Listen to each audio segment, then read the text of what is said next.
শুরু করছি আজকের ক্লাস। আজকের হচ্ছে তোমাদের পরমাণুর গঠন নিয়ে আলোচনা করব বলেছিলাম।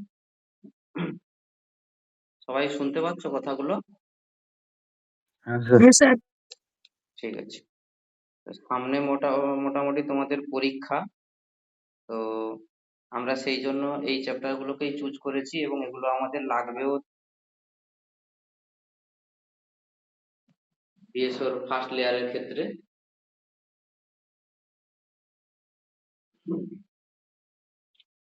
তো আজকে আমরা পরমাণুর গঠন সম্পর্কে জানতে গেলে প্রথমে কিছু মডেল আছে, সেই মডেলগুলো সম্পর্কে আমাদের জানতে হবে। বিজ্ঞানী যে থমসনের মডেল, যেটাকে আমরা পাম্পোডিং মডেল বলছি, রাদারফোর্ডের মডেল ইত্যাদি, এগুলো আমাদের ধীরে ধীরে জানতে হবে এবং ডিটেলস গুলো আমরা আলোচনা করব। তোমাদের সবার 1 তারিখ থেকে পরীক্ষা, তো না কারো দেরিতে? হ্যাঁ স্যার, 1 তারিখ আচ্ছা। থেকে। আচ্ছা, তো হ্যাঁ স্যার, আমাদের 6 তারিখ থেকে। ও, এত দেরি। আচ্ছা, তো যেহেতু পরীক্ষা চলে এসেছে, আমি এই সপ্তাহে তোমাদের আর টাস্কের প্রেসারটা দেবো না। টাস্ক অলরেডি যেগুলো দেওয়া আছে সেগুলো তোমরা ধীরে ধীরে করবে সময় মতো করে এবং পাঠিয়ে দেবে। আজকে পরমাণুর গঠন সম্পর্কে আলোচনা করতে গেলেই আমাদের প্রথমে পরমাণু কি সেটা আমাদের জানতে হবে। পরমাণুটা কি না, পরমাণু হচ্ছে পদার্থের একটা ক্ষুদ্রতম কণা। আমরা শিখেছি যেটা মৌলিক পদার্থের ক্ষুদ্রতম কণা, যার সাহায্যে কি হয়, যার মাধ্যমে মধ্যে মৌলিক পদার্থের সমস্ত ধর্ম তার মধ্যে বজায় থাকে এবং যেটা কিনা রাসায়নিক বিক্রিয়াতে অংশগ্রহণ করতে পারে। অণু কিন্তু রাসায়নিক বিক্রিয়ায় অংশগ্রহণ করে না, পরমাণুর একমাত্র রাসায়নিক বিক্রিয়ায় অংশগ্রহণ করতে পারে, তাকে আমরা বলছি পরমাণু। জন ডাল্টন তিনি বলেছিলেন তার পরমাণুবাদে যে পরমাণুকে ভাঙা যায় না, এটি অবিভাজ্য নিরেট কণা।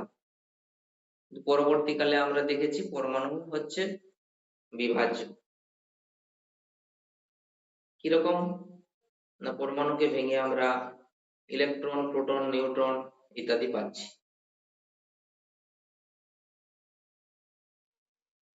এরপরে তোমাদের এগুলো অলরেডি তোমরা ক্লাস 8-এ শিখে এসছো।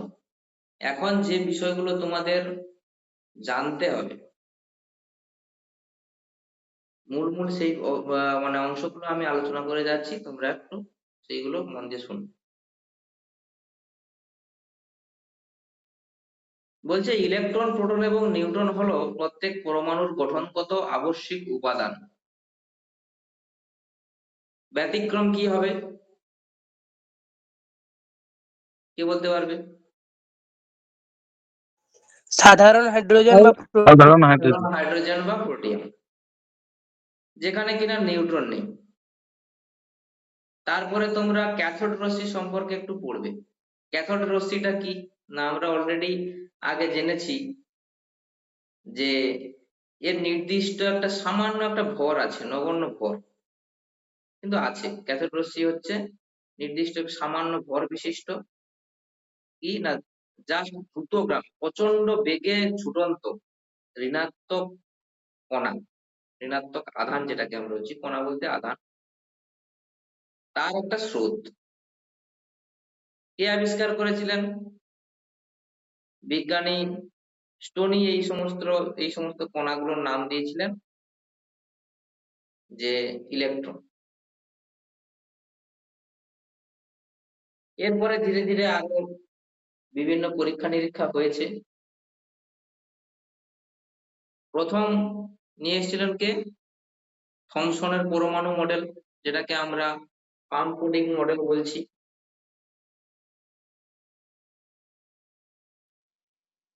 এই পাম্পোডিং মডেল তিনি কিন্তু করেছিলেন বটে, শেষ পর্যন্ত তিনি বিষয়টাকে ঠিক মতো ব্যাখ্যা করতে পারেননি। তোমাদের এখানে পড়তে হবে যে তার সীমাবদ্ধতা কি ছিল। সবাই কিন্তু থমসনের পরমাণু মডেল, রাদারফোর্ডের পরমাণু মডেল সবই পড়েছে, কিন্তু তার যে সীমাবদ্ধতা, যে থমসন যে বিষয়টা বলেছেন সেটা পরবর্তীকালে রাদারফোর্ড তিনি মানতে পারেন। থমসনের পরমাণু মডেলের সীমাবদ্ধতা কি কি ছিল না, এই যে পরমাণু মডেলের যে তার কোনো পরীক্ষালব্ধ প্রমাণ কিন্তু ছিল না। দ্বিতীয়ত কি ছিল না, এক্ষেত্রে পজিটিভ আধান, নেগেটিভ আধান কিভাবে যে অবস্থান করে আছে তার সুস্পষ্ট ব্যাখ্যা নেই থমসনের মডেলে। রাদারফোর্ডের পরবর্তীকালে থমসনের এই যে চিন্তাধারা, তিনি রাদারফোর্ড পরবর্তীকালে তিনি সেটাকে মেনে নিতে পারেননি। তখন কি এলো না, রাদারফোর্ড তিনি আবার ব্যাখ্যা করলেন। রাদারফোর্ডের আলফা কণা বিচ্ছুরণ পরীক্ষার ফলাফল এই পরমাণুর মডেল দ্বারা ব্যাখ্যা করা যায়নি। অর্থাৎ থমসন রাদারফোর্ড দুটো তো সম্পূর্ণ আলাদা। রাদারফোর্ড যেটা ব্যাখ্যা করছে সেটা থমসনের পরমাণু মডেল দিয়ে ব্যাখ্যা করা যাচ্ছে না। রাদারফোর্ডের পরমাণু মডেলটা কি, যেটা তোমরা দেখতে পাচ্ছ, রাদারফোর্ডের পরমাণু মডেল এখানে একটা মোটা থিকনেসের সোনার পাত ছিল, যার মধ্য থেকে তিনি ওই স্রোতটা, ইলেকট্রন স্রোতটা পাঠিয়েছিলেন। সেগুলো তোমরা অলরেডি পড়েছো, দেখতে পাচ্ছ অলরেডি এতে স্ক্রিনে। তোমাকে এখানে পড়তে হবে শুধু থমসনের যে মডেলের সীমাবদ্ধতা কি কি ছিল, রাদারফোর্ডের পরমাণু মডেল সেক্ষেত্রেও আবার পরবর্তীকালে দেখা গেছে সেখানে কিছু ত্রুটি বা সীমাবদ্ধতা দেখা গেছে। রাদারফোর্ডের পরমাণু মডেলের সেখানে সীমাবদ্ধতা কি ছিল না, রাদারফোর্ডের যে তিনি যেটা মডেলটা করেছিলেন সেক্ষেত্রে ইলেকট্রনের কক্ষপথের আকার, তার ব্যাসার্ধ সম্বন্ধে কোনো কিন্তু ধারণা দিতে পারেননি তিনি। এবং এই যে আবর্তনরত ইলেকট্রন বেগ, তার গতিশক্তি সম্পর্কেও এই মডেল, রাদারফোর্ডের মডেল কিন্তু ব্যাখ্যা করতে পারেন। এছাড়াও রাদারফোর্ডের পরের মডেল পরমাণুর যে স্থায়িত্ব তার ব্যাখ্যা দিতে পারেন।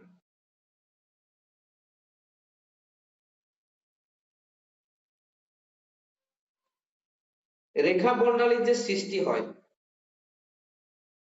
যার ব্যাখ্যা এই মডেল থেকে পাওয়া যায়নি, অর্থাৎ সেক্ষেত্রেও অনেক সীমাবদ্ধতা রয়েছে। তারপরে আসছে বোরের মডেল। এইভাবে বিজ্ঞান কিন্তু এগিয়ে চলছে। এবার দেখো তোমাদের যে বিষয়গুলো পড়তে আমি বলে দিচ্ছি। প্রথমে তাহলে তোমরা কি পড়লে না, থমসনের মডেলের সীমাবদ্ধতা, এই পাম্প কোটিং মডেলটা কি, এখানে আর কোন বিষয়টা পড়বে যে ক্যানাল রশ্মি কি। ক্যানাল রশ্মি কি বলতো, কে বলতে পারবে?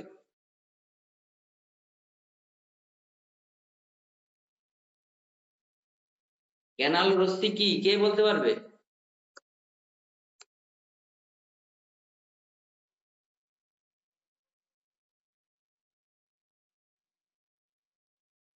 বিজ্ঞানী গোল্ডস্টাইন এটা আবিষ্কার করেছিলেন। গোল্ডস্টাইন খুব সামান্য চাপে কি করেছিলেন না, বায়ুপূর্ণ একটা তড়িৎমক্ষণ নল নিলেন। সে নলের ছিদ্রযুক্ত নল, যেখানে ক্যাথোড ব্যবহার করে তিনি কি করলেন, উচ্চ বিভব প্রয়োগ করলেন।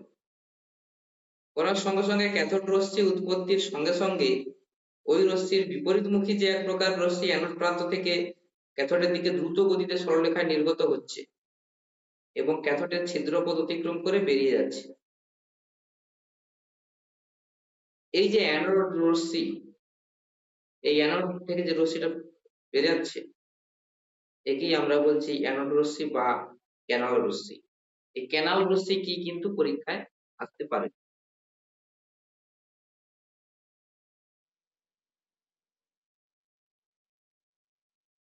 তারপরে তোমরা চলে যাবে তেজস্ক্রিয়তা। তেজস্ক্রিয়তা কে আবিষ্কার করেছিলেন? বেকারেল। হেনরি বেকারেল তেজস্ক্রিয়তা তিনি আবিষ্কার করেছিলেন। এর একক কি?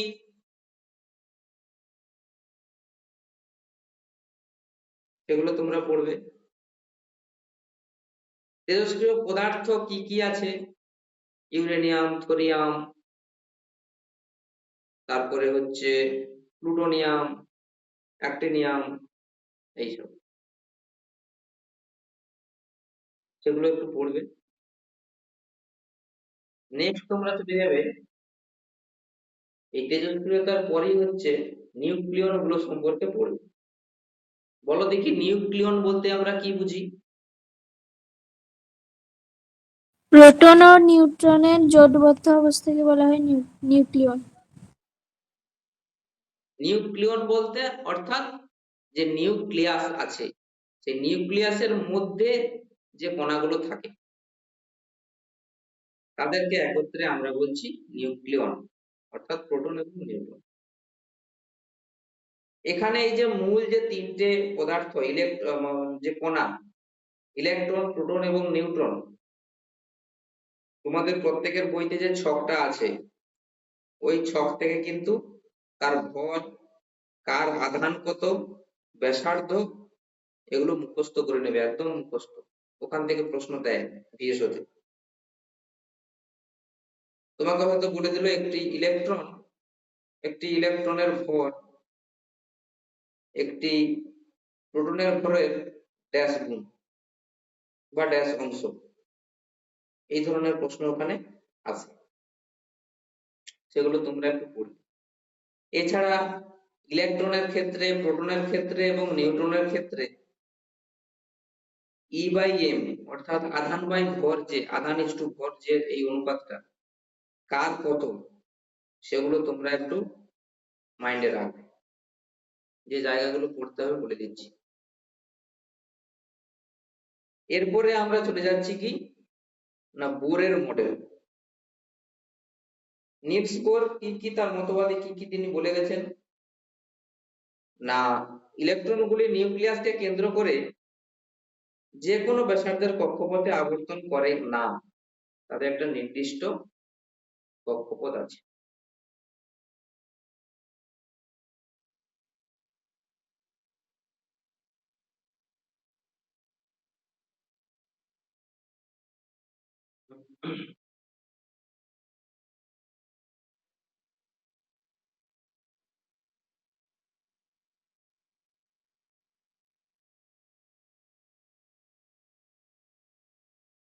যে বোরের মডেলটা আমি দেখাচ্ছি, দেখতে পাচ্ছ বোরের অ্যাটমিক মডেলটা, অর্থাৎ প্রত্যেকের নির্দিষ্ট একটা তার পথ আছে, যা তা পথে কিন্তু সে ঘুরছে না, তারা কেবল নির্বাচিত বা তাদের যে ফিক্সড যেটা কক্ষপথ আছে তাতেই কিন্তু প্রদক্ষিণ করছে। এবং এই ইলেকট্রন গুলো যে প্রদক্ষিণ করছে তাদের কৌণিক ভরবেগ কার সরল অনুপাতে আছে? h/2π।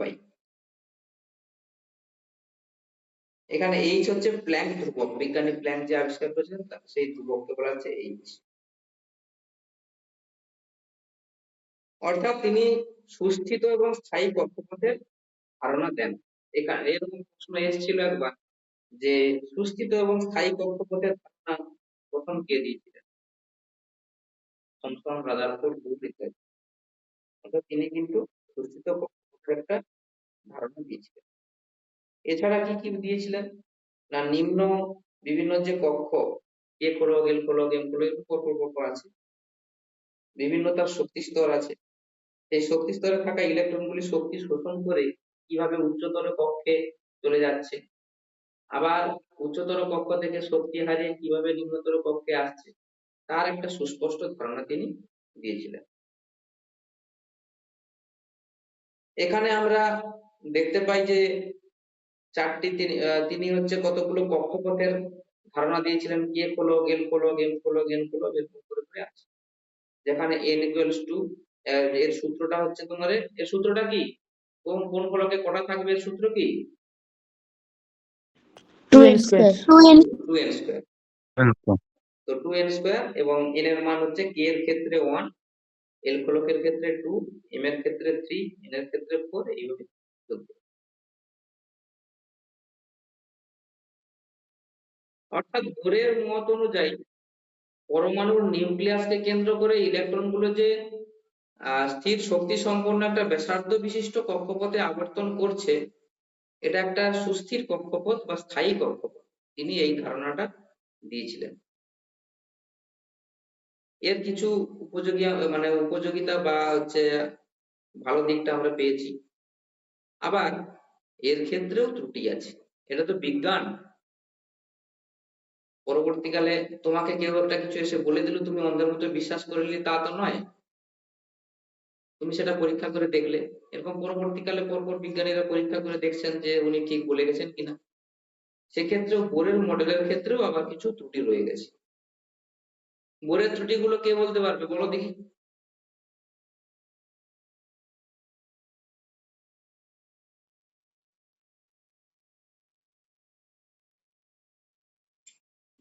বোরের মডেলের ত্রুটি কি ছিল, এগুলোই কিন্তু পরীক্ষায় দেয়।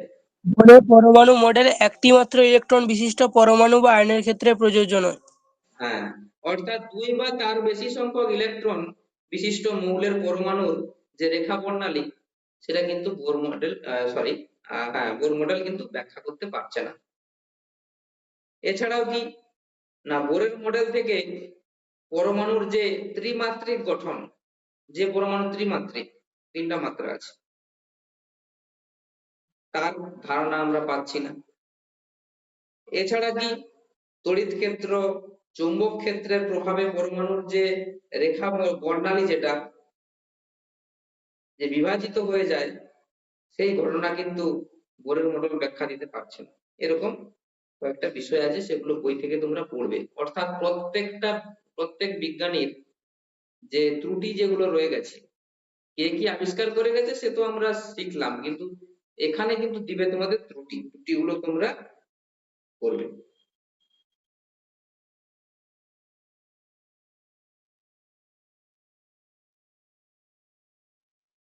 এরপরে তোমাদের চলে যেতে হবে মৌলের পারমাণবিক সংখ্যা, পরমাণু ক্রমাঙ্ক, এইসব সম্পর্কে। মৌলের পারমাণবিক সংখ্যা আমরা কাকে বলছি না, একটা মৌলের নিউক্লিয়াসে যতগুলো সংখ্যক প্রোটন আছে সেই সংখ্যাটাকে আমরা মৌলের পারমাণবিক সংখ্যা বলছি।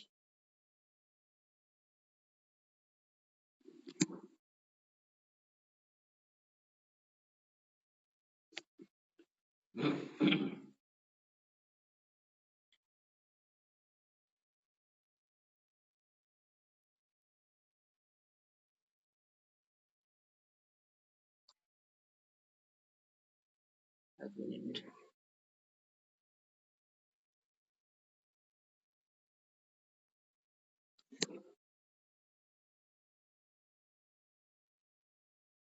মৌলের পারমাণবিক সংখ্যা এবং ভর সংখ্যার যে সম্পর্ক, সেই সম্পর্কটা কে বলতে পারবে?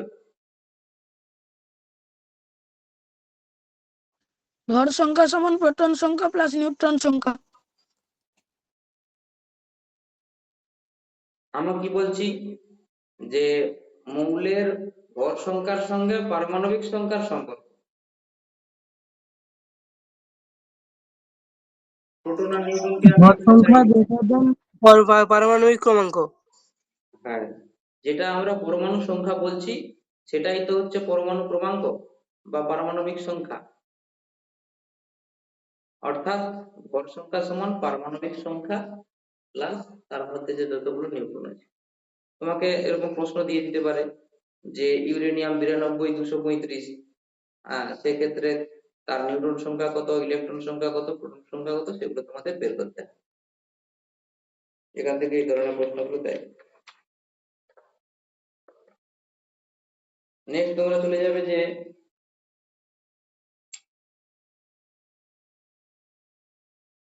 নিউক্লাইড কি। নিউক্লাইড কি উদাহরণ দাও। কে বলতে পারবে কোনো নিউক্লাইড মৌলের কি? কোনো মৌলের প্রোটন এবং নিউট্রনকে বলা হয় একত্রে নিউক্লিওটাইড। এক্ষুনি আমরা একটু আগে আমরা আলোচনা করলাম, অর্থাৎ একটা পারমাণবিক সংখ্যা এবং ভর সংখ্যাযুক্ত কোনো মৌলের চিহ্ন যেটা আছে, যার দ্বারা মৌলটির পরমাণু এবং নিউক্লিয়াসের গঠন সম্পর্কে জানা যায়, তাকে আমরা নিউক্লিয়াইড বলি। শুধুমাত্র প্রোটন এবং নিউট্রনকে আমরা বলছি না।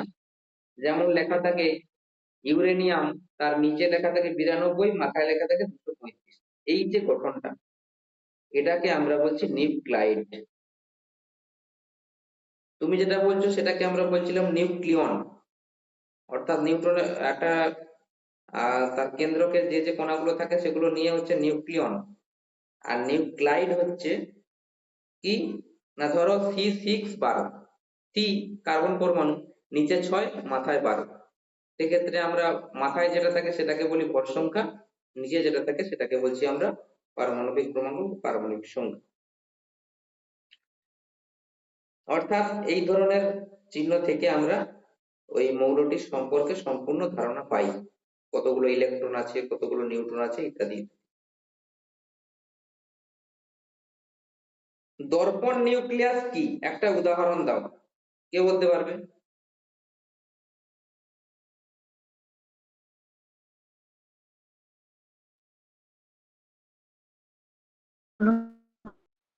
দর্পণ নিউক্লিয়াস জেনেছো কেউ?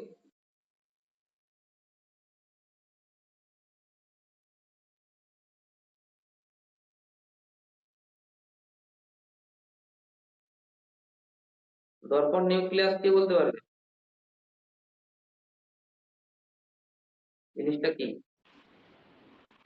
ভিন্ন মৌলের পরমাণুর ভর সংখ্যা, একই এবং একটি পরমাণুর প্রোটন সংখ্যা অপর পরমাণুর নিউট্রন সংখ্যা নির্দেশ করলে এবং পরমাণুগুলির প্রোটন ও নিউট্রন সংখ্যার মধ্যে পার্থক্য 1 হলে পরস্পরকে দর্পণ নিউক্লিয়াস বলে। ধরো উদাহরণ: এখানে হাইড্রোজেন এবং হিলিয়াম, হাইড্রোজেন 1 3 এবং হিলিয়াম 2 3।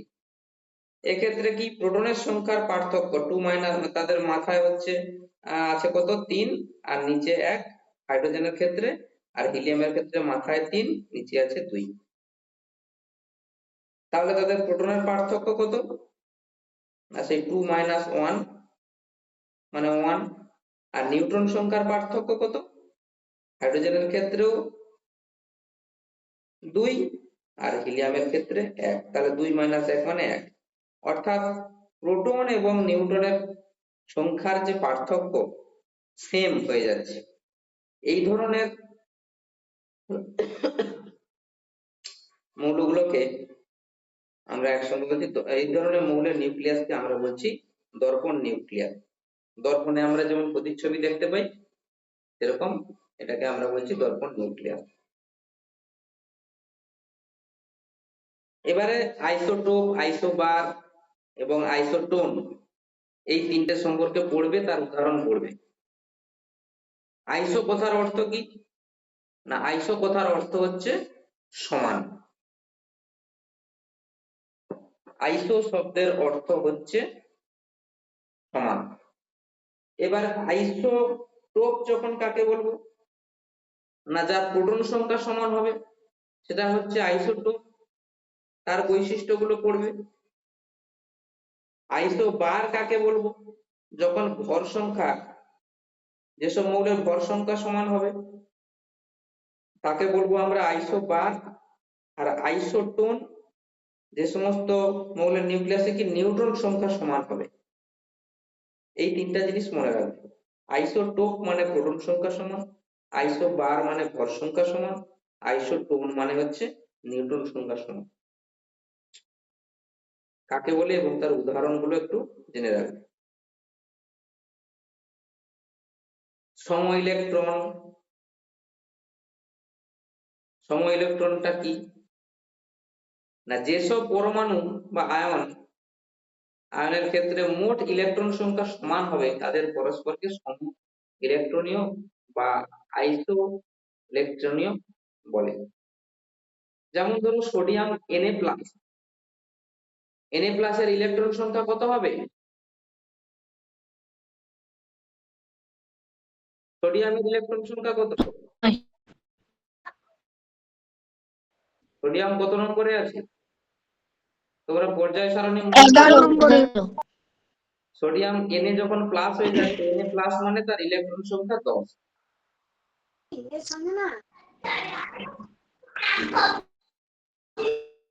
আবার কি না F মানে ফ্লোরিন মাইনাস 9 নম্বরে আছে, মাইনাস মানে তার ইলেকট্রন সংখ্যা হচ্ছে 10। এরা কি পরস্পরের সম ইলেকট্রনীয়, এদেরকে আমরা বলছি। তারপরে চলে যাবে এখানে কি কি পড়তে হবে, পারমাণবিক ভর একক কি? পারমাণবিক ভর আর কিছুই না, না কোনো একটা মৌলের পরমাণুর যে প্রকৃত যে ভর সেটা কি হয় না কার্বন স্কেলে C12 আইসোটোপের পরমাণুর ভরের 1/12 অংশের তুলনায় যত গুণ, এটাকে আমরা বলছি তার পারমাণবিক ভর। নিউক্লিয় বল কাকে বলবো আমরা? নিউক্লিয় বল কাকে বলবো? পাই মেসন কণার আদান প্রদানের মাধ্যমে নিউক্লিয়াসের মধ্যে প্রোটন ও নিউট্রনের যে পরস্পর রূপান্তরের ফলে শক্তিশালী আকর্ষণ বল সৃষ্টি হয় তাকে নিউক্লিয় বল। নিউক্লিয় বল বলবো আমরা। অ্যাকচুয়ালি নিউক্লিয় বলের জন্য দায়ী কোন কণা, এই ধরনের প্রশ্ন পরীক্ষা করে মেসন। প্রোটন আর নিউট্রনের মধ্যে অর্থাৎ নিউক্লিয়াসের মধ্যে যে প্রোটন নিউট্রনের পারস্পরিক যে রূপান্তর, তার ফলে কি হচ্ছে না একটা স্থির তাড়িতে একটা বিকর্ষণ বলের সৃষ্টি হচ্ছে, এটাকে আমরা বলছি নিউক্লিয় বল। এখানে এগুলো মোটামুটি পড়বে, আর প্রত্যেককে বলছি অন্তত 1 থেকে 20 পর্যন্ত মৌল এবং তার পারমাণবিক সংখ্যা কত মুখস্থ করবে। অন্তত 1 থেকে 20 পর্যন্ত মৌলের পারমাণবিক সংখ্যা কত, মানে কে কত নম্বরে আছে, যেমন হাইড্রোজেন 1, হিলিয়াম 2, লিথিয়াম 3, এরকম করে করে 20টা অন্তত মুখস্থ রাখবে।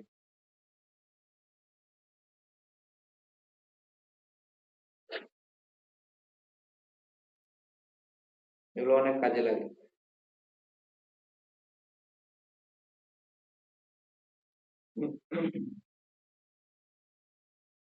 এরপরে তোমরা চলে যাবে এখানে, আচ্ছা বলো দেখি পরমাণু নিস্তড়িত হয় কেন?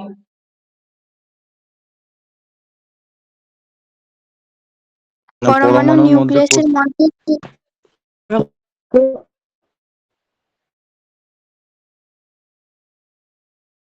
বলতে পারছি না, নেটওয়ার্কের প্রবলেম হচ্ছে মানে। পরমাণু নিউক্লিয়াসের মধ্যে ঠিক যতগুলো প্রোটন থাকে তেমনি নিউক্লিয়াসের বাইরে ইলেকট্রনের বিভিন্ন কক্ষপথে ইলেকট্রনগুলিও সমান সংখ্যক থাকে। প্রোটন আর ইলেকট্রনের তাই সংখ্যা সমান হয়ে যাওয়ার জন্য পরস্পরের যে আধান বা যে শক্তি তাকে প্রশমিত করে দিচ্ছে, সেই কারণে হচ্ছে। আইসোটোপের রাসায়নিক ধর্ম অভিন্ন হয় কেন, এইগুলো একটু পড়ে রাখবে, যে প্রশ্নগুলো একটু আলোচনা করছি। আইসোটোপের রাসায়নিক ধর্ম অভিন্ন হয় কেন? আইসোটোপ মানেই আমরা বলে দিচ্ছি যে তার প্রোটন সংখ্যা সমান বা পারমাণবিক সংখ্যা সমান, অর্থাৎ পরমাণুতে উপস্থিত প্রোটন সংখ্যা এবং ইলেকট্রন সংখ্যা এক সমান। মৌলের রাসায়নিক ধর্ম কার উপরে নির্ভর করে? তার পারমাণবিক সংখ্যা এবং ইলেকট্রন বিন্যাসের উপর নির্ভর করে। তাহলে আইসোটোপের ক্ষেত্রে তার প্রোটন এবং ইলেকট্রন সংখ্যা যেহেতু সমান একই, তাই তার রাসায়নিক ধর্ম একই।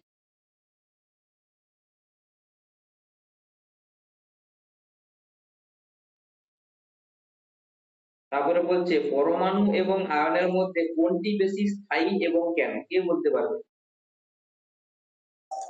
আয়ন বেশি সুস্থিত, কেন? কারণ পরমাণুর সর্ববহিঃস্থ কক্ষপথে সর্বদা 8টি ইলেকট্রন নাও থাকতে পারে, কিন্তু আয়নের ক্ষেত্রে সর্ববহিঃস্থ কক্ষপথে সর্বদাই 8টি ইলেকট্রন থাকে। হ্যাঁ, অর্থাৎ পরমাণুর ক্ষেত্রে এটা তো সুস্থিত নয়, পরমাণু থেকে ইলেকট্রন সহজেই বের করা যায়, আবার ইলেকট্রন যোগ করে দেওয়া যায়, কিন্তু আয়নের ক্ষেত্রে সেটা সুস্থিত, সেই কারণে আয়ন হচ্ছে বেশি সুস্থিত।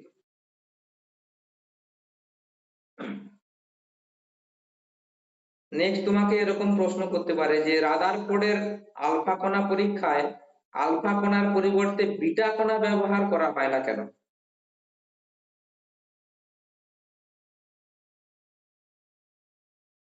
কে বলতে পারে বলো, তোমাদের তো কারণ পরীক্ষা। আলফা কণার তড়িৎ ধনাত্মক হ্যাঁ বলো।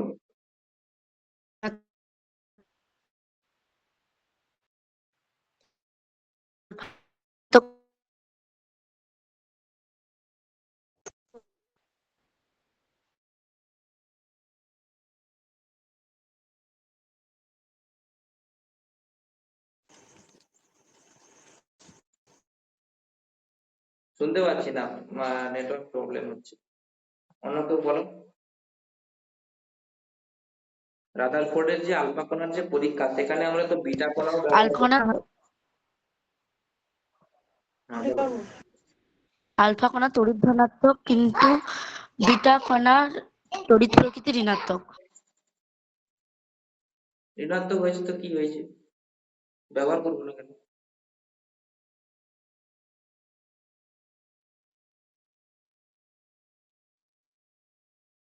মূল কারণটা কি, কি কারণে আমরা ব্যবহার করব, কে বলতে পারবে? পরমাণুর কেন্দ্র ধনাত্মক তড়িৎগ্রস্ত হওয়ার কারণে ঋণাত্মক বিটা কণা ব্যবহার করলে তা পরমাণুর কেন্দ্র দ্বারা আকৃষ্ট হবে এবং সবকটি বিটা কণা পরমাণুর কেন্দ্রে শোষিত হয়ে যাবে। হ্যাঁ, এইটি আসল কথা, যে আলফা কণা হচ্ছে কি না ধনাত্মক, আর বিটা কণা কি না ঋণাত্মক। আমরা নিয়েছিলাম এই এই পরীক্ষার ক্ষেত্রে নিয়েছিলাম কি না সোনার পাত। এই সোনার পাতের ক্ষেত্রে তার মাঝখানে আমরা কি দেখেছিলাম না পজিটিভ একটা আধানের আমরা হচ্ছে অস্তিত্ব পেয়েছিলাম। সেক্ষেত্রে আমরা যদি বিটা কণাকে ব্যবহার করি, বিটা কণা তো নেগেটিভ, ও হচ্ছে সেখানে শোষিত হয়ে যাবে। আর আলফা কণা কি সম আধান হওয়ার কারণে সেটা কিন্তু শোষিত হতে পারবে না। হ্যাঁ, এবং বেশিরভাগ যে ফাঁকা স্থান দিয়ে সে কিন্তু ট্রান্সপারেন্ট যে জায়গাগুলো আছে সেখান থেকে সে বেরিয়ে যাবে, স্ক্যাটারিং হয়ে যাবে।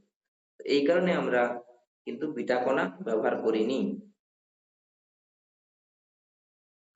ইলেকট্রন যদি নিউক্লিয়াসের আকর্ষণ উপেক্ষা করে বেরিয়ে যাওয়ার মতো শক্তি সংগ্রহ করে, তবে কি ঘটবে, কি ঘটতো তাহলে?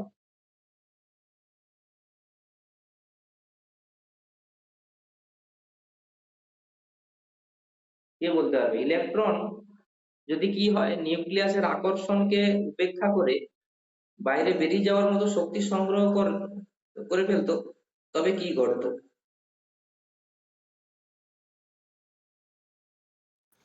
তাহলে ইলেকট্রনটি পরমাণু থেকে নির্গত হয়ে যাবে এবং পরমাণুটি ধনাত্মক তড়িৎগ্রস্ত আয়ন তথা ক্যাটায়নে পরিণত হবে। অর্থাৎ আমাদের এই যে একটা ইলেকট্রন বিচ্ছিন্ন হওয়ার যে ঘটনা, একটা পরমাণু থেকে একটা ইলেকট্রনকে বিচ্ছিন্ন করার জন্য যে শক্তির প্রয়োজন হয়, এই শক্তিটাকে কি বলে? আয়নন শক্তি। আয়নীভবন আয়ন শক্তি। শক্তি। একটা পরমাণু থেকে একটা ইলেকট্রনকে বিচ্ছিন্ন করতে গেলে যে ন্যূনতম শক্তি আমরা ব্যবহার করছি সেটাকে আমরা বলছি আয়নায়ন শক্তি।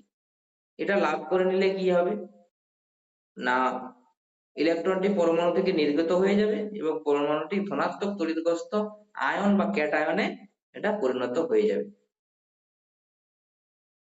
এরপরে ইলেকট্রন, প্রোটন এবং নিউটনের যেটা বলেছি ওই ছকটা কিন্তু মুখস্থ করবে প্রত্যেকে।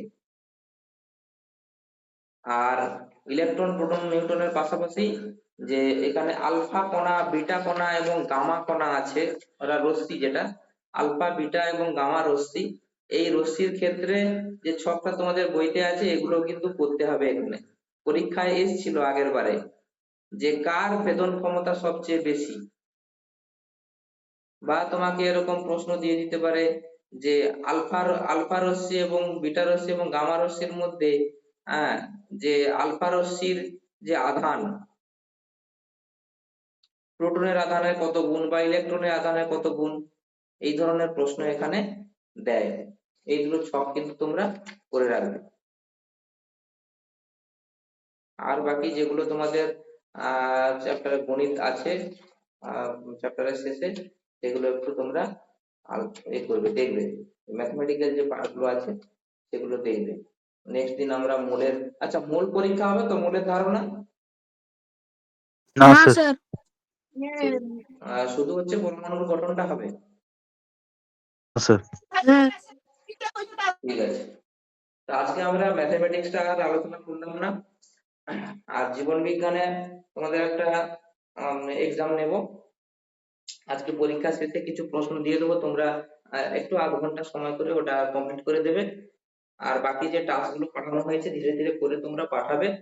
আর এই চ্যাপ্টারে আজকে যে চ্যাপ্টারটা পড়ানো হলো এর উপরে টাস্ক আজকে আমি দিয়ে দেবো, বাকি এই সপ্তাহে টাস্ক দেবো না।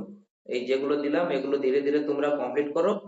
নেক্সট সপ্তাহে তোমাদের পরীক্ষা শেষ হয়ে যাচ্ছে তখন প্রায়, তখন আমরা এই যে এই সপ্তাহ পর্যন্ত যতগুলো টাস্ক পাঠালাম তার উত্তর সহ সেগুলো আলোচনা করে দেবো।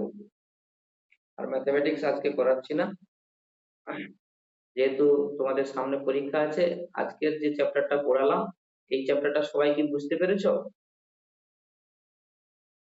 হ্যাঁ স্যার। এতক্ষণ পর্যন্ত হ্যাঁ যা যা স্যার। আলোচনা করলাম প্রত্যেকের চ্যাপ্টারটা সম্পর্কে ক্লিয়ার ধারণা হয়েছে তো? হ্যাঁ স্যার। অলরেডি তোমরা পড়েছো। তারপরেও আমরা আলোচনা করলাম এবং এখান থেকে কি কোন কোন জায়গা থেকে প্রশ্ন আসতে পারে সেগুলো আমরা আলোচনা করলাম। আরো ডিটেলস একটু আলোচনা করে নিচ্ছি, তোমরা এই প্রশ্নগুলো পরপর তোমরা একটু দেখো, দেখলে বুঝতে পারবে।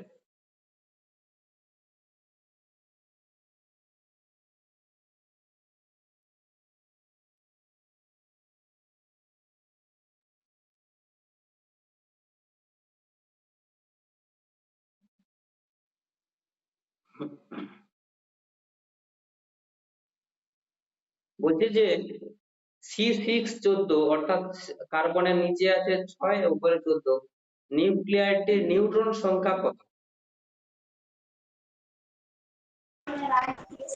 8টি। নিউট্রন সংখ্যা হচ্ছে 8টি, 8টি। অর্থাৎ 14 থেকে 6 যদি আমরা বাদ দিয়ে দিই 8 হচ্ছে। Al অর্থাৎ অ্যালুমিনিয়াম, অ্যালুমিনিয়ামের সর্বশেষ ইলেকট্রনটি কোন কক্ষে প্রবেশ করে? এম কক্ষে। এম কক্ষে। নিউট্রনের এম। আধান এর প্রকৃতি কেমন এটা তো আমরা জানি, নিস্তড়িত।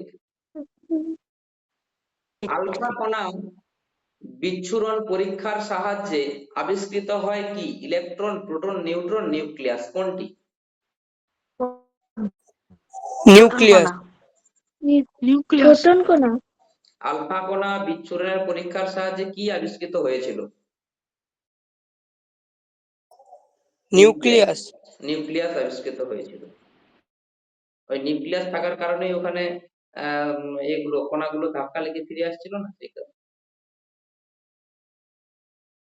কে সর্বপ্রথম পারমাণবিক মডেলের প্রস্তাব করেন?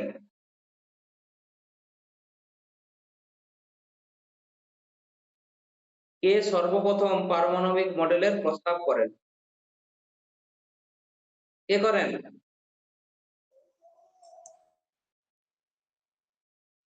বিজ্ঞানী থমসন। একটু আগে তো আলোচনা করলাম যে থমসন প্রথম বলেছিল, তার তথ্য আবার রাদারফোর্ডের পছন্দ হলো না, রাদারফোর্ড তিনি একটা দিলেন, তারপরে এলেন আবার বোর, পরপর এরা এলো না।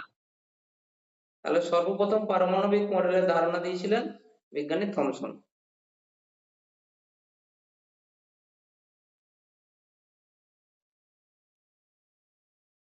বলছে আইসোটোপের জন্য কোন প্রাথমিক কণাটি দায়ী? প্রোটন। প্রোটন। প্রোটন। আইসোটোপ এর জন্য প্রাথমিক কোন কণাটি দায়ী?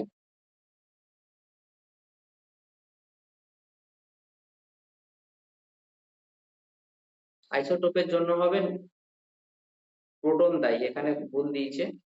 ওরা টাইপিং ভুল করেছে হয়তো যাকে দিয়েছিলাম। নেক্সট বলছে আইসোটোপ গুলি শনাক্তকরণ করো। কোনটা কোনটা আইসোটোপ? প্রথম দুটি হবে স্যার। প্রথম দুটি। কোন মৌলের পরমাণু ক্রমাঙ্ক এবং ভর সংখ্যা কোন ক্ষেত্রে একই হতে পারে কি? কোন মৌলের পরমাণু ক্রমাঙ্ক এবং তার ভর সংখ্যা একই হতে পারে কি? হতে পারে হ্যাঁ। যদি নিউট্রন সংখ্যা শূন্য হয়। হ্যাঁ, অর্থাৎ আমরা তো দেখেছি হতেই পারে।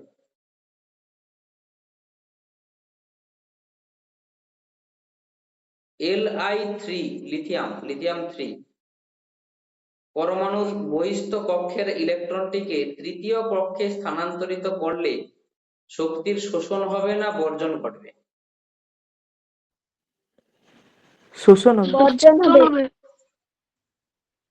বর্জন ঘটবে, শক্তি ত্যাগ করবে।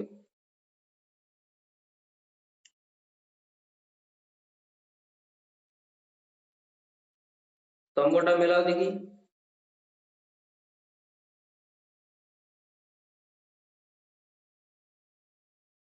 C614 ও N714 এটাকে আমরা কি বলবো?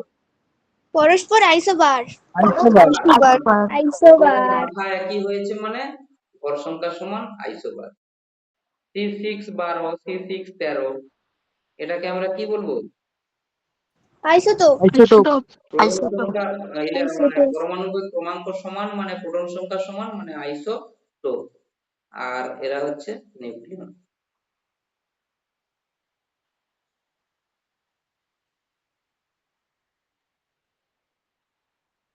PON এটা হচ্ছে নিউক্লিয়ন, আর H13 আর He24 এটা হচ্ছে আইসোটোন।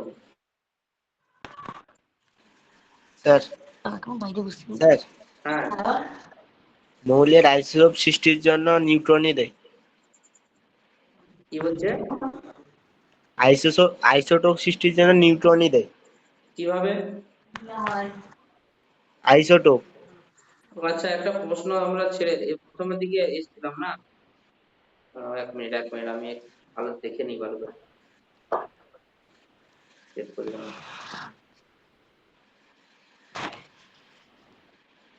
আইসোটোপ এর জন্য কোন প্রাথমিক কণাটি দায়ী? দাঁড়ান, এটাকে ভাবতে দাও। আইসোটোপ মানে হচ্ছে যাদের প্রোটন সংখ্যা সমান। প্রোটন সংখ্যা একই হবে কিন্তু ভর সংখ্যা আলাদা হবে। ভর সংখ্যা আলাদা হবে যখন নিউট্রন সংখ্যা আলাদা হবে। নিউট্রন সংখ্যা আলাদা বলে ভর সংখ্যা আলাদা। হ্যাঁ, সেটা তো দেখলাম, কিন্তু যদি অপশানে দিয়ে দেয় সেক্ষেত্রে কিন্তু অসুবিধা হবে। আইসোটোপের জন্য প্রাথমিক কণাটি দায়ী। আইসোটোপের জন্য প্রাথমিক কণা, আমি তো উল্টো দিক থেকেও বলতে পারি যে প্রোটন সমান যাদের তারাই হচ্ছে আইসোটোপ।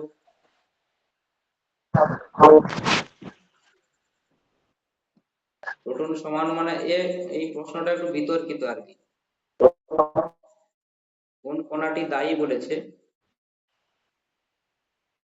কেউ যদি বলে যে প্রোটন সংখ্যা যাদের যাদের সমান হচ্ছে সেক্ষেত্রে তারা আইসোটোপ হচ্ছে। এটা বিতর্কিত প্রশ্ন, অপশন যেভাবে দেবে সেভাবে তোমরা করবে, ঠিক আছে? নিউট্রন পরিবর্তন হয়, নিউট্রন সংখ্যা আলাদা আলাদা হবে, প্রোটন সংখ্যা সমান হবে, তারাই হচ্ছে আইসোটোপ হবে। ভর সংখ্যাও আলাদা হবে, স্বাভাবিক ব্যাপার। ঠিক আছে, ওটা অপশন অনুযায়ী করবে, কেমন?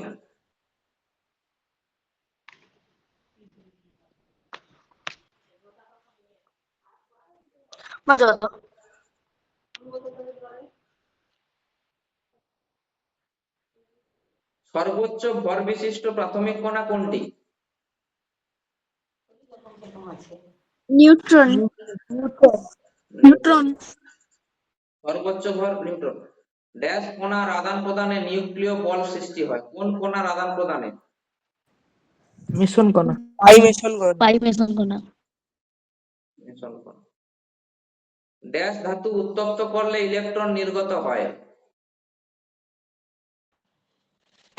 Tungsten tungsten. টাংস্টেন ধাতু উত্তপ্ত করলে ইলেকট্রন নির্গত হয়। ক্যাথোড রশ্মি হলো ড্যাশ কণার স্রোত। ইলেকট্রন ইলেকট্রন কণার স্রোত। ইলেকট্রন কণার স্রোত। পরমাণুর নিউক্লিয়াসে কি থাকে না? আমরা সবাই জানি ইলেকট্রন থাকে না। ইলেকট্রন আচ্ছা, এটা তো আমরা জানি। পরমাণুর সমগ্র ধনাত্মক আধান কেন্দ্রকে পুঞ্জীভূত থাকে, সত্য না মিথ্যা? সত্য। সত্য সত্য। অর্থাৎ পজিটিভ প্রোটনটা তো এখানে থাকে, সেই কারণে সত্য।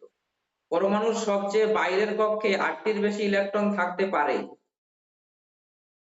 মিথ্যা মিথ্যা। মিথ্যা। পরমাণুর সবচেয়ে বাইরের কক্ষে 8টির বেশি ইলেকট্রন থাকতে পারে না।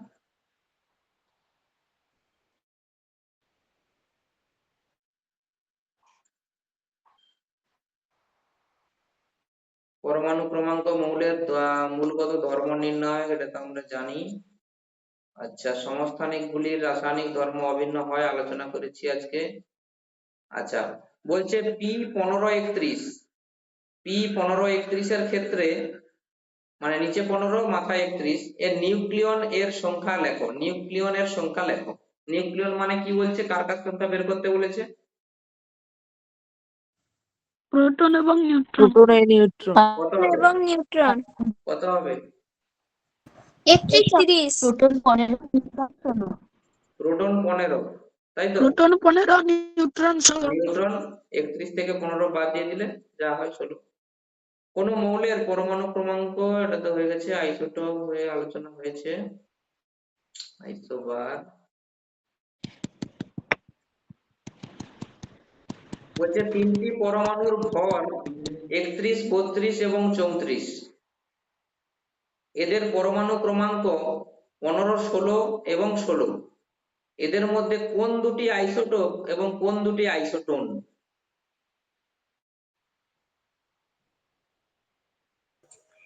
শেষের দুটো আইসোটোপ এবং প্রথমের দুটো আইসোটোন। অর্থাৎ যে মৌলের পরমাণু ক্রমাঙ্ক 16, তারা পরস্পরের কি আইসোবার। আর 31, 32 ভর সংখ্যা বিশিষ্ট পরমাণু মানে তাদের নিউট্রন সংখ্যা হচ্ছে 16, তারা পরস্পরের আইসোটোন। অ্যানোড রূপে ব্যবহৃত ধাতুর প্রকৃতির উপর অ্যানোড রশ্মি কণার প্রকৃতি নির্ভর করে না। ব্যাখ্যা কর। ব্যাখ্যা সাধারণত দেবে না, এগুলো থার্ড লেয়ারের জন্য, তবু তোমরা পড়ে রাখবে। অ্যানোড রূপে ব্যবহৃত ধাতুর প্রকৃতির উপর অ্যানোড রশ্মি কণার প্রকৃতি নির্ভর করে না। তড়িৎ সংযোগ করলে কি হবে? যেটা হবে সেটা যদি উল্টো দিকে সংযোগ করি, অর্থাৎ অ্যানোড এবং ক্যাথোড যদি উল্টো দিকে করে দিই, সেক্ষেত্রে স্রোতের কণাটাও উল্টো হবে। অ্যানোড রশ্মি নির্ভর করবে টিউবে নেওয়া গ্যাসের উপর, কারণ এই গ্যাস থেকেই রশ্মি উৎপন্ন হয়। লিখে দিচ্ছি, এগুলো একটু দেখে নেবে।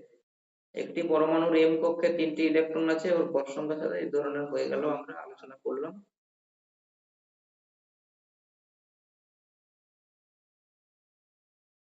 সেগুলো হলো রাদারফোর্ডের মরবল স্বীকার্য, ক্যানেল রশ্মি আলোচনা করলাম।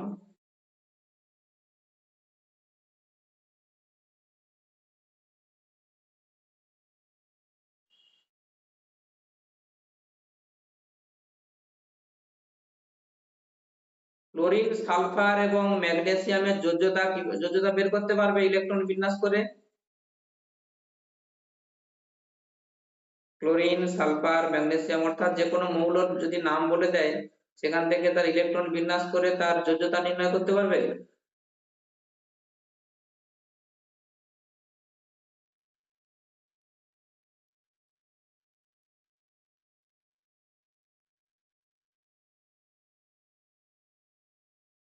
অর্থাৎ তাদের আগে টোটাল ইলেকট্রন সংখ্যা কত আছে সেটা বের করবে, সেটা মানে মুখস্থ রাখতে হবে তোমাকে। এবারে সেটাকে হচ্ছে তোমরা কোন খোলকে কটা থাকবে সেটা বের করে ফেললে। ক্লোরিনের ক্ষেত্রে যোজ্যতা তাহলে কত হবে? সর্ববহিষ্ঠ কক্ষে তার এম কক্ষে 7টা আছে, থাকার কথা কত? 8টা। কম আছে কত? না 1টা, তাহলে যোজ্যতা হবে 1। সালফারের ক্ষেত্রে তার এরকম ইলেকট্রন বিন্যাস করবে শেষের কক্ষে কটা আছে না 6টা, থাকার কথা ছিল কটা না 8টা, তাহলে 8 - 6 মানে 2। ম্যাগনেসিয়ামের ক্ষেত্রে লাস্টের কক্ষ আছে 2টা, আমরা জানি যে লাস্টের কক্ষে 2 অথবা 8 হলে সেটা সুস্থিত হয়, তো সেক্ষেত্রে 2 আছে যখন তার যোজ্যতা 2 হবে। বুঝা গেল?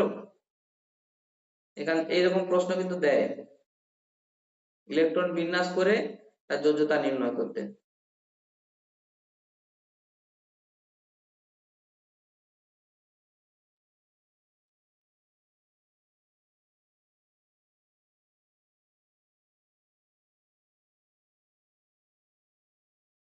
মোটামুটি আজকে যেগুলো আলোচনা করলাম, এই যে এই ধরনের যে ছকটা তোমাদের বইতে আছে, যেটা কথা বলছিলাম, ইলেকট্রন, প্রোটন এবং নিউট্রন, তার যে তুলনা, আর হচ্ছে আলফা কণা, বিটা কণা এবং গামা কণা, গামা রশ্মির যে তুলনা, এইগুলো কিন্তু একটু ভালো করে পড়ে রাখবে। এই চ্যাপ্টারে আর সেরকম কিছু নেই। মোটামুটি আজকে প্রায় সবকিছু আলোচনা হয়ে গেছে, এবং এবং এই চ্যাপ্টার থেকে শেষের দিকে যে প্রবলেম গুলো আছে সেই প্রবলেম গুলো একটু আলোচনা করবে।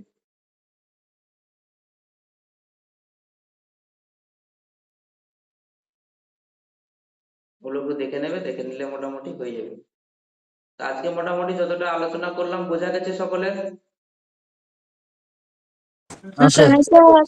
এবারে তোমাদের হচ্ছে এতে জীবন বিজ্ঞানের চ্যাপ্টারের উপরে কয়েকটা প্রশ্ন দিচ্ছি, সেগুলো টুকটুক করে একটু করে দেবে আধ ঘন্টার মধ্যে। আমি একটু পরে পাঠাচ্ছি স্যার কোন অধ্যায়ের উপরে? আগের বারে কি নিয়েছিলাম বলতো?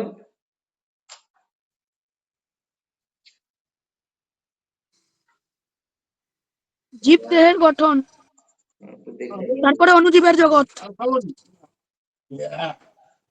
একটু দেখে নিলাম। আচ্ছা, মানুষের খাদ্য নিয়ে নিয়েছি, অন্তঃক্ষরা গ্রন্থি, বয়ঃসন্ধি নিয়ে নিয়েছি, পরিবেশের সংকট, সংকট তো নিইনি, পরিবেশের সংকট সংরক্ষণ, এগুলো না, এইটা নিচ্ছি, পরিবেশের সংকট এবং হচ্ছে বন সংরক্ষণ, আর সমুদ্রের নিচের জীবন, এই দুটো চ্যাপ্টার। এগুলো অলরেডি তোমাদের পড়া আছে, হ্যাঁ, তার উপরে প্রশ্নগুলো পাঠাচ্ছি, ওরা উত্তর করে পাঠাবে। আমাদের একটু এটা নিয়ে নিই, অ্যাটেন্ডেন্সটা।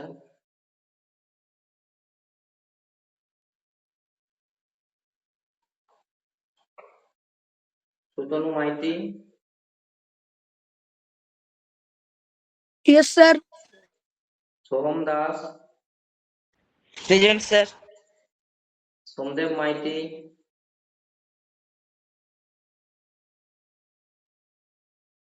ঋষাব Mia, present sir. Kingshuk Sahu, present sir. Pranab Pradhan, present sir. Pranadip Maity, yes sir. Soham Giri, Soham Giri, Sanjana Santra, present sir. Labani Giri, yes sir. Sathi Das, সাথী দাস, অরিন্দম প্রামাণিক, অরিন্দম প্রামাণিক, সৌমিক বক্তা, Yes, sir. সুমিতা মুলা,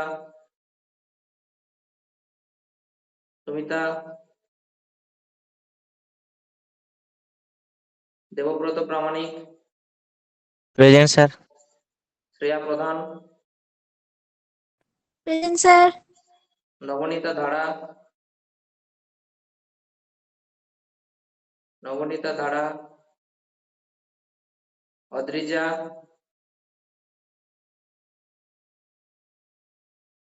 অঙ্কিতা পাত্র, অঙ্কিতা পাত্র, অনুপম প্রামাণিক, দেন স্যার। অনুপম, পড়াশোনা কেমন চলছে? ভালো। আচ্ছা, তোদের পরীক্ষা 1 তারিখ থেকে নাকি? হ্যাঁ, 1 তারিখ থেকেই শুরু। ঠিক আছে।